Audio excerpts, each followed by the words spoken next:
माणुसकीचं काय हो, माणुसकी राहिली आहे का नाही?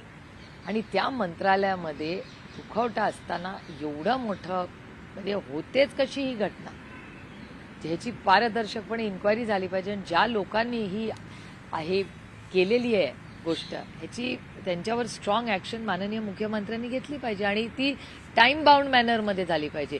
काय 6 महिने 1 वर्ष 2 वर्ष चालणार नाही. माझी अपेक्षा आहे की देवेंद्रजींनी त्यांचा इतके वर्ष प्रशासनाचा अनुभव राहिलेला आहे, महाराष्ट्राचे मुख्यमंत्री राहिलेले आहेत, माझी अपेक्षा आहे की माणुसकीच्या नात्याने त्यांनी तातडीने याच्यावर ऍक्शन घेतली पाहिजे. एकीकडे पक्ष दुःखवटीत होता, एकीकडे पक्ष खूप दुःखात होता.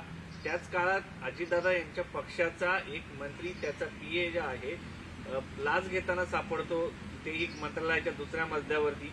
याकडे जिरवाळ बद्दल बोलतायत ते, आणि ते एकतर लाच पकडताना सापडले गेले. एक त्याच्यावरती प्रतिक्रिया द्या. बरोबरच हे सांगितलं जात आहे की सुनेत्रा पवार यांची ही एक टेस्ट आहे आणि त्यात त्यांनी नाराजगी व्यक्त केली. नाही, मला माहिती नाही नाराजी व्यक्त केली का नाही, मी कसं सांगणार, मी तिथे नव्हते, त्याच्यामुळे मी काय कन्फर्म करू शकत नाही. आणि चॅनल्स म्हणतायत म्हणून त्याच्यावर अयोग्य राहील मी काय बोलणं. पण एक गोष्ट दुर्दैवी आहे आणि माझ्यासाठी धक्कादायकच आहे की एखाद्या सिटीत पक्षाचा विषय नाहीये, एक बघा पक्ष असतो, पण जेव्हा मंत्रालय असतं तेव्हा मुख्यमंत्री त्याचे अध्यक्ष असतात, त्या पूर्णपणे त्या वास्तूचे, आणि मंत्री हा मंत्री असतो, मग नुसतं त्याला कॅटेगराईज तुम्ही पक्षात नाही करू शकत. पण ज्या पद्धतीने ही सगळी घटना झाली हे माझ्यासाठी धक्कादायक होतं. एसीबी कुणाला रिपोर्ट करतं? एसीबी हे रिपोर्ट करतं होम मिनिस्ट्रीला, करेक्ट?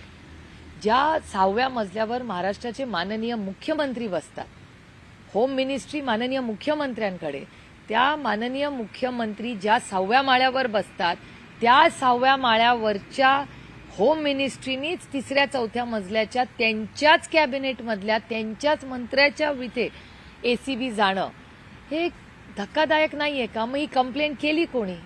माननीय मुख्यमंत्र्यांनी उत्तर दिलं पाहिजे याचं की जर तिथे कोणीतरी टिप ऑफ दिला ना, मग हा टिप ऑफ कोणी दिला? स्वतःच्याच मंत्र्याला, स्वतःच्या मंत्रालय, ज्या मंत्रालयाच्या बिल्डिंगचे अध्यक्ष राज्याचे तुम्ही आहात, डिपार्टमेंट तुमचं आहे, तुम्हीच स्वतःच्या मंत्र्यावर रेड करता. मग ह्यांना टिप ऑफ म्हणजे इट्स म्हणजे इंग्रजीमध्ये अंडर हिज नोज. माननीय मुख्यमंत्र्यांच्या डोळ्यासमोर त्या वास्तूमध्ये, ज्या वास्तूमध्ये तुम्ही बसता त्याच वास्तूमध्ये तुमच्या स्वतःच्याच मंत्र्याच्या विरोधात त्याचंच ऑफिस तुम्ही सील करता. Just shocking.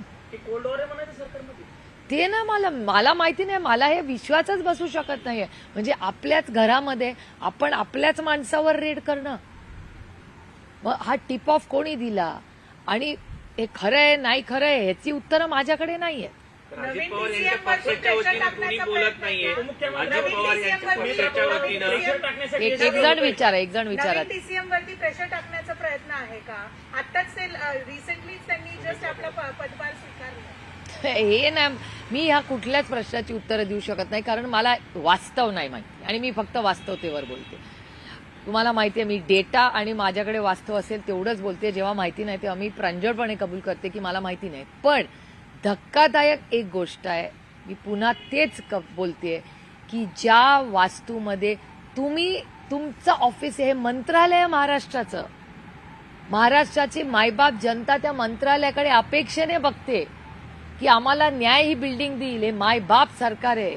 मायबाप सरकारच जर स्वतःच्याच मंत्र्यावर या गोष्टी, स्वतःच्याच वास्तूमध्ये, इट इज जस्ट शॉकिंग.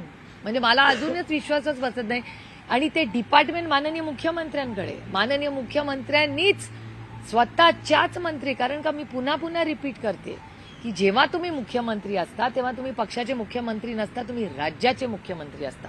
मंत्री पक्षाचा नसतो, तुमच्या कॅबिनेट मधला तो मंत्री असतो. मग कसला हा पक्ष आणि तो पक्ष? Your a team. आपल्याच टीम मेंबरवर हे करणं आणि त्याचं ऑफिस सील करणं, आणि हे मला कुठून कळलंय? तुमच्या चॅनलवर न कळलं. याच्यावरती पक्षाकडनं कुठली ठाम भूमिका मांडली गेली नाही किंवा समोर आलं नाही असं नाही, ते नाही मला माहिती. आता त्यांच्या पक्षांनी पार्थला पण कुठे डिफेंड केलं, त्याच्यामुळे ते सोयीप्रमाणे म्हणजे त्यांची डिफेन्स मेकॅनिझम काय मला नाही माहिती बाबा. महसूल मंत्र्यांवरही आरोप झालेले आहेत. काही एकच प्रश्न आहे याच्या संदर्भामध्ये ज्या पद्धतीने सांगितलं जातंय की पक्षाच्या नव्या नेतृत्वाने समज दिली याचा अर्थ काहीतरी घडलं असं समजायचं. मला माहिती नाही, ह्या प्रश्नाची उत्तरं तुम्हाला त्या गटाला विचारावी लागेल. याचं कारण असं की आता त्यांच्या मीटिंगमध्ये काय झालं, समज दिली नाही दिली, घटना झाली, मला अजून म्हणजे जोपर्यंत तो रिपोर्ट येत नाही आणि माहिती येत नाही आणि महाराष्ट्राचे माननीय मुख्यमंत्री स्टेटमेंट करत नाही, मी नाही कधी स्टेटमेंट करणार. कारण का झिरवळांबरोबर मी काम केलेलं आहे. शून्यातून विश्व उभं केलेले झिरवळ आहेत, मी त्यांना अनेक वर्ष ओळखते. त्याच्यामुळे झिरवळांवर हा जो आरोप झालेला आहे, तो जो केलेला आहे, ह्याचं पारदर्शकपणे महाराष्ट्राच्या माननीय मुख्यमंत्र्यांनी आपल्याला क्लॅरिफिकेशन दिलं पाहिजे. मी झिरवळांना खूप वर्ष ओळखते. आणि हे बघा, माझा स्वभाव तुम्हाला माहिती आहे.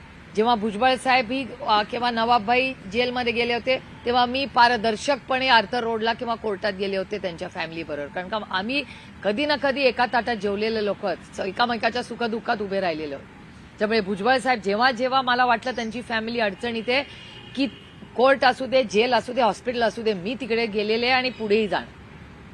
कारण का आमच्या संघर्षाच्या काळात ते आमच्यावर उभे राहिलेत, हे मी कधी विसरलेले नाही. माझ्या आईनी माझ्यावर संस्कार केलेत की 2 पैशाचं पण कोणी आपल्यासाठी आयुष्यात केलं ना, सुप्रिया उपकारात राहा. मी सगळ्यांच्या उपकारात राहते. कारण का हे सगळे लोक माझ्या वडिलांबरोबर चांगल्या वाईट काळात ताकदीने उभे राहिले. त्याच्यामुळे मग भुजबळ साहेब असू दे, नवाबभाई कोर्टात असू दे, ते सगळे आर्थर रोड जेल, कुठल्याही जेलमध्ये असू दे, मी ताकदीने त्यांच्याबरोबर उभे कालही राहिले, आजही राहणार आणि उद्याही राहील. त्यांना गरज एकटं पाडलं असं म्हणायचं. नाही. ती बघा, झिरवळ साहेबांना काल मी कॉन्टॅक्ट करायचा प्रयत्न केला. कारण का मला माहिती हवी होती की नक्की ऑफिसमध्ये काय झालं. माझं त्यांच्याशी बोलणं झालेलं नाही.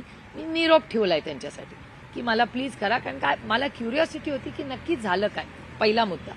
दुसरा मुद्दा की एक शून्यातून झिरवळांनी एक आयुष्य उभं केलंय, कष्टातून. ते काय मॅनेजमेंट कोटावाले नाही, ते स्वतः शून्यातून उभे राहिलेले. त्याच्यामुळे काय नक्की त्यांच्या ऑफिसमध्ये झालं. आणि महाराष्ट्र सरकारकडून पारदर्शकपणे उत्तरच येत नाहीये ना. महाराष्ट्र सरकारने उत्तर दिलं पाहिजे ना. आता तुम्ही विचार करा ना, तुम्ही जर महाराष्ट्राच्या माननीय मुख्यमंत्री असता, तुमच्या ऑफिसमध्ये किंवा तुमच्या प्रेसचं म्हणूया ना, पण तुमचा प्रेस आहे ना, तुमच्या चॅनलमध्ये तुमचा एक रिपोर्टर पैसे घेतात सापडला, तुमच्या एडिटरनी सांगायला नको तुम्हाला सगळ्यांना इन्क्वायरी लावायला नको. त्यांनी स्टेटमेंट केलं पाहिजे की बाबा आज आपल्या ऑफिसमध्ये ही घटना झालेली आहे. आणि हे नुसतं प्रायव्हेट कंपनी नाही, महाराष्ट्राचं सरकार आहे. ही प्रायव्हेट कंपनी नाही. प्रायव्हेट कंपनीमध्ये लगेच इन्क्वायरी लागते. हे महाराष्ट्राचं सरकार आहे. मंत्रालयातून पूर्ण राज्य चालतं. 6व्या मजल्यानी 3ऱ्या-4थ्या मजल्यावर रेड केली आहे.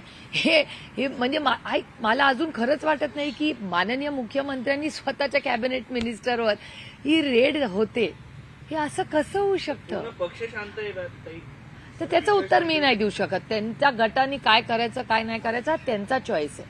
मी बघा, मी लोकप्रतिनिधी, लोकांचा आवाज म्हणून मी दिल्लीला मला पाठवतात.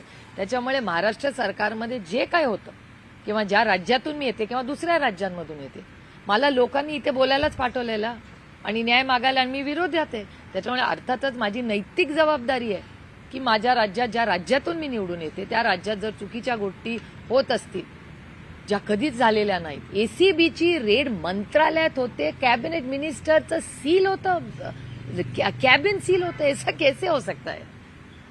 काही विशेष म्हणजे त्यांनीच पहिल्यांदा सुनेत्रा पवारांत उपमुख्यमंत्री व्हाव्यात असं झिरवळ म्हणाले होते. सगळ्यात पहिली आज भूमिका तुम्हाला त्यांनी एक ठाम मांडली होती. नेता म्हणून वाटतं की झिरवळांच्या पाठीशी उभं राहण्याची गरज आहे नेतृत्वाने किंवा नाही बघा, माझा म्हणजे मला माझ्या ह्या बाबतीत मुद्दे कम्प्लीट क्लॅरिटी. माझं असं म्हणणं असतं की आरोप प्रत्यारोप होत राहतात. आपण आपल्याबरोबर जे लोक आहेत त्यांच्याबरोबर नेहमी उभं राहिलं पाहिजे. जे आपल्या सुखदुःखात आपल्यावर राहिले त्यांच्यावर आपण राहिलं पाहिजे. हे इट इज द ऑब्वियस ना. म्हणजे मी हीच तर माणुसकी आहे ना. राजनीती तो चलती रहेगी. काल जी बैठक झाली आणि जोपर्यंत इन्क्वायरी, मी कधीच आजपर्यंत कुणावर आरोप केले नाही, प्रत्यारोप. जेव्हा डेटा येतो त्या डेटा बेसवर मी बोलते.